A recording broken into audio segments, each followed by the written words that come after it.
This is why we can't have shit. Welcome to Balls and Knocks. Cortez Ball speaking. We got Kevin Carr on the line. Excuse that beginning. Let's hit him record while Kevin took a deep breath and say we had to say, but you already know that he's here. So, hi, Kevin. Hello. So, we'll leave it in there for the banter. So, that's pretty good stuff. How you doing today, man? You holding up? I'm sweaty. September. Very, very, very sweaty. Sweaty September, right? Mm-hmm. Well, now we're dealing with the hurricane heat. Yep. And for those of y'all who don't know what a hurricane heat is, if you're on the backside of a hurricane, especially living in Florida, what hurricanes do is it sucks the moisture and takes it up to where it's swirling towards. So all the moisture that is now you're seeing being dropped on North Carolina and South Carolina has been taken from Florida. So what that leaves behind is nothing but sweltering, ball sack sweat dripping heat. And that is what we're getting right now. Yes. But other than that, I'm fine. Awesome, man. Safety precautions up there to the folks in the Carolinas area and hope everything is all right. Well, we complain and we know people up there, so and they're all safe, so that's good. Yep, I got family and friends up there too, and for the most part, they seem to be all right as well. So good to hear that they're okay. So, now we're getting attacked. I'm getting attacked by fighter jets. Fighter jets. My mic. You know how it is. I live by the airport, and then the jets come shooting over. Hey, good sound effect. My mic picked that right on up. So, but yeah, John's safe. I heard from him. They said they're safe. They just don't have any power. Yeah. But other than that, everybody we know up there is safe and okay. So that's good. Well, we know this is the year for the hurricanes, and there's 3 more out there in the Atlantic that's forming and are trying to. Well, one's going straight across, so no problem. Another one's going crooked, so no problem. Another one's turning back around, so we're pretty much safe this year. I think what Mother Nature does is they're like, look, we killed Florida last year. Give them a year off. Give them a year off. We done drenched Puerto Rico too much, and yeah, give them a year off. Let's go hit another island. Let's go to Hawaii. Yeah, and let's give Florida a break. Let's go to where haven't we been in a while? Let's go to North Carolina. Let's go to Europe. I saw hurricanes turn towards Europe. I was like, oh, okay. So, I mean, I know they. Yeah, y'all take that, you wankers. So I know we get them, but it just seems you just see them curve up there. So, but no. Well, by the time they curve up there, though, they hit cold water and then they dissipate, and all they are is just a big, gigantic rainmaker. They just laugh at it. Yeah, they're like, ha, ha, ha, ha. Bloody hurricane. We bloody got rain. We could go play soccer. Oh, no. Football. I'm sorry. Not soccer. We got some bloody rain. Yeah. They like to say football, so they're going to play some football. I said soccer. My English friend would probably slap me. So. We can play some football. Football. But you want to play some bloody football? All right. You want to play football? No, football. Oh, okay. You can play football. We'll play football. All right. So speaking of that, let's transition to that and talk about Week 1 football Americana, as we football like Americano. Football. I know a little poco español, so for my Spanish listeners, bilingual listeners. I just know that's how they say it because when they play the game in Mexico, that's how they say it. Football Americana and then football. Yep. So, all right. So, what's your overall thoughts on Week 1? Because I had my time on Anchor to. There's a couple surprising things happened Week 1. We talked about it earlier before we got on. Tampa Bay doing what they did to New Orleans. How bad did the Buffalo Bills look, and why did they insist on trying to start Nathan Peterman again? I have no clue, but it was funny to watch. Yeah. And but yeah, week 1 pretty much went how we thought it would go. The Green Bay game. I thought Aaron Rodgers coming out after getting a shot because his post-game press conference, he was high as a kite. What was the injury? My knee. So what was the injury? My knee. Oh, God, dude, you were. I'm amazed. What surprises me is I'm amazed you haven't heard nothing else about it, that the NFL is looking into it or whatever. Because they shot him up with something. Oh, yeah.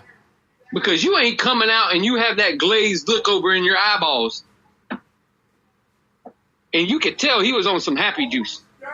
Oh, yeah. That's why I was like, the interview was funny, man. So he was definitely on. And they said his status is up in the air for this game Sunday. But let alone, it was impressive. It was a definitely. He has to have something pulled in there. Like either a pulled MCL or a slightly tore MCL or something like that. Because he was limping around still right afterwards. But what I'm gonna go out on my one. I always go off on the commentary on some games sometimes, and well, that game did it for me. Chris Collinsworth is an idiot.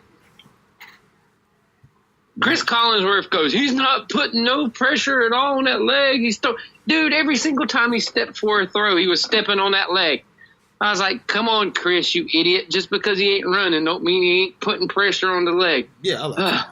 Like, literally, you can see it on TV that he literally steps with it and throws. Because no person can not help but step on their leg when they're trying to throw. He didn't throw off one foot at all one time in that game. He was throwing off that foot the whole entire time because he was on the happy juice. What did you think about the stinker between the Steelers and the Browns? Oh, my God, the poor freaking Browns. They didn't lose. Finally. But they didn't win either. Fair point. But do Cleveland fans still consider that a win? I think they do. If I was a Cleveland fan, I'd be considering a win. Hell, I know during our run of shit that if we were to tie somebody and we were losing that much, I'd be like, we won. I take it. I take it. So, especially if it was Pittsburgh. Big Ben, huh? But I'm going to say something. This is the year we may see that big downfall of Pittsburgh. I know the Le'Veon Bell situation and everything, but after watching that kid run the ball, James Conner. Yeah, the Le'Veon Bell who? Like, we know Le'Veon Bell can do so many different things than this kid can do. But he came out and just gashed and ran, and they didn't miss a beat without Le'Veon Bell. But you can tell that Ben is starting to slowly lose some of his stuff that he had when he was younger, and you can tell Father Time is finally catching up. Yeah. Connor, good Lord, man, that dude come out of nowhere and just toted everything. Oh. It reminded me of when Le'Veon Bell missed those one games and, D'Angelo Williams come in. Uh-huh. And he tore it up for, the first 6 games? Yeah. Of the year that Le'Veon Bell was suspended that 1 year. So it ain't like we haven't seen it before from Pittsburgh. They just run a really tight and good system, but you can tell things are starting to get older and things are starting to dwindle. Well, what he threw, 4 interceptions that game? Man. He threw 4 interceptions. So, I mean, they had no choice but to run the ball. And I mean, they pretty much had to. So, I mean, it's kind of crazy because I thought for sure they was going to win this game. But give the Browns credit. Maybe the Browns onto something here because at the time being, the Steelers is supposed to be one of the top AFC teams at the time. But like Kevin just said, it might be a game 1 overreaction, but maybe we're seeing the tides of the turn. We don't know, but we're not going to jump to the gun yet. But I know Ben just. Oh, I'm not going to put Pittsburgh out the pasture yet. Yeah. But there's teams in their division with them that look real good. Cincinnati looks real good. Yep. For once, especially after last night. Yeah. Cincinnati looked real good.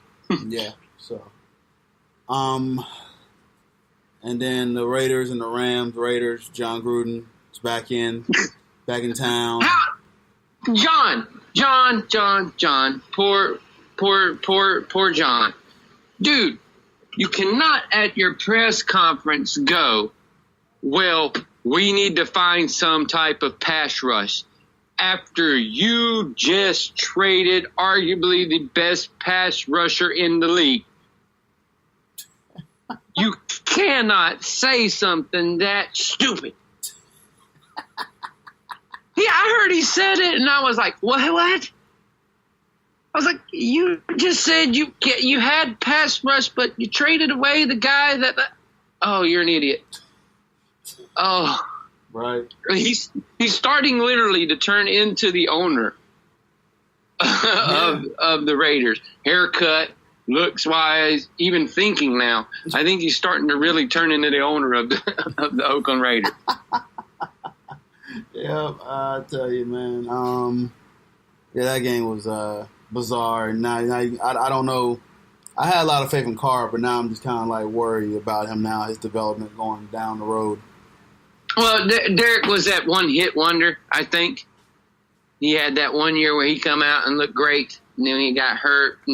But I think Derek was that one-hit wonder to where it come in early and you put that pop on, and then once people get the tape on you and everything, it's hard. And they did pay him. It's hard. It's hard when they get that tape on you. Yeah. They did pay him, so, I mean. Yep. And that's probably why they couldn't afford Mac, but. That's exactly, well, that and a $100 million coach. Yeah. Ridiculous. That was stupid. Speaking of all these quarterbacks that, have, like, even Jimmy Garoppolo, we was talking about, finally they got some tape on him, and he had a lot of Well, what did I tell you was going to happen? You did say that, What did I tell you was going to happen? I said, that Jimmy Garoppolo stuff's going to come right back down to earth. Because once people figure it out, and everybody knows that stinking system that they're running in San Francisco, because all you had to do was watch Matt Ryan run it in Atlanta for how long? Mm-hmm. And once you watch the tape and everything, you figure everything out to what they do. And how much struggling has Atlanta done since that dude's left on their offensive side of the ball? Man. Exact. Mm-hmm. Mm-hmm. You even said before the season started, you was talking about Julio touchdown rate. You're like, where's this guy as far as the red zone and his touchdown reception? So they had him. In that game they played Thursday night. They had him in there, and they didn't even have him in when they needed him in the game. Yeah, they didn't even have him in the game when they were at the goal line or when they were in the red zone. It's like, Julio, come out. What? No, just come on out. You got Steve Sarkisian who's drunk on the sidelines. Julio, get out of the game. So I remember, even before he was big on about his touches in the red zone and him getting out. But dude, people can say it's about the Joes and everything like that and stuff like that. Dude, if you have the right system and the right coaching, it means a hell of a lot. Yep. It means a hell of a lot. And you can see it in some of these teams to where things like that, once they get a read on you and everything, once they figure out stuff, these guys are just way too quick. Yeah. You're right. This Thursday game, as Kevin kind of briefly covered, that the Bengals look pretty good. They did win 34-23. Like you said, you were just impressed with their start so far. A.J. Green, 3 touchdowns in the first 17 minutes of the ball game? Yeah. You had A.J. on your fantasy team. Hey, good on you. You did well. You did very well. Mm-hmm. Hey, even Andy Dalton, you got 4 touchdowns, but... Yeah, you got a good start to your week if you had them two. Yeah, so they was talking about because I had the game. I didn't watch it, but I had listening, and I pretty much had the game on, but I turned it up so I can listen to it. And of course, I believe it was Troy Aikman who was commentating. And like you said, just come out the box too. And I was just like, well, you got this new quarterback coming in, and he's supposed to be the future, and Lamar Jackson. So yeah, you think Joe Flacco's gonna get? Of course, he's gonna get mad. Obviously, he's a competitor. Like. Okay, that's common sense. Of course we know he's going to get mad. Then he was just going on a rant like, well, yeah, Joe Flacco had to, got to put up and shut up. But he sees around the league that Aaron Rodgers, who's older than him, got a big new contract and know that he's at the end of the road. Well, you haven't won anything, and Aaron Rodgers still get to the playoffs. And, I mean, that's kind of... I know.